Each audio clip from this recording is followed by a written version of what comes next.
There's a national campaign called I Am Black. It showcases support for public charter schools in the Black community. And to talk a little bit about this, Richard Buery, who is the president of Achievement First Public Charter School in New York, New York. And Richard, thanks for coming on this morning. How are you? Thank you so much for having me. Appreciate it. So can you start by telling us about this campaign? What's it all about? Sure. It is really the point of the I Am Black campaign is to really shine a light on the people and families who are part of charter schools around the country. So across the country, there are more than 3.3 million students who attend charter schools, employing over 200,000 teachers. And the vast majority of those students are Black and Latino.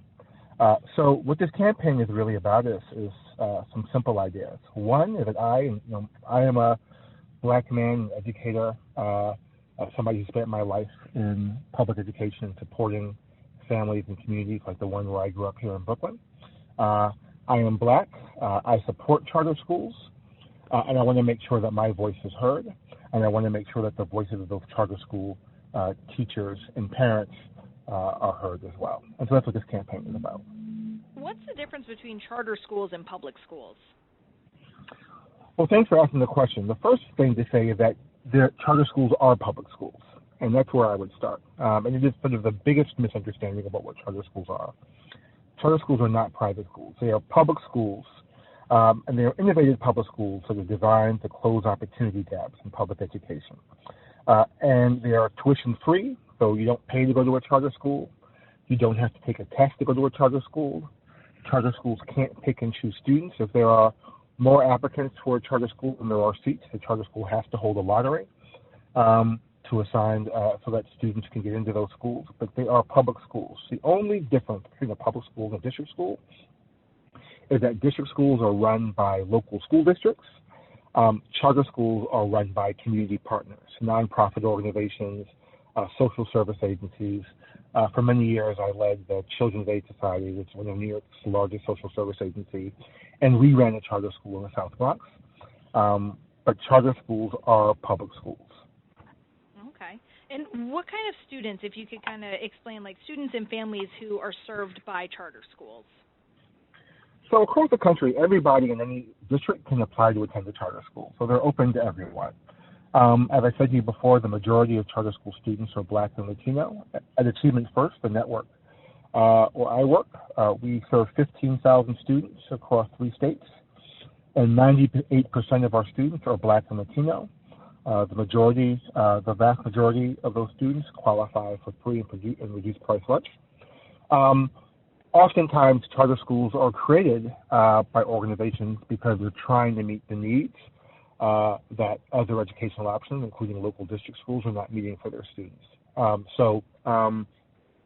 But those schools are open to everyone, but that's who we serve, primarily Black and Latino students. And at Achievement First, the majority of our students are eligible for free and reduced price lunch. How does your community feel about charter schools? Yeah, so if you poll Black voters around the country, what you will find is overwhelming support for charter schools and other schools that give families voice in where they send their kids. Just think about my own life growing up. I grew up in East New York, Brooklyn, a community in Brooklyn that is known, unfortunately, for a long history of poor performing public schools that have not done right by their community. And my mom and my dad, they worked really hard to make sure that we had other choices, so I didn't have to go to those schools. And I was lucky. I was able to test into some great schools, public schools for middle and high school. But part of the idea that families shouldn't have to take a test or pass a test to have a great public education in their city.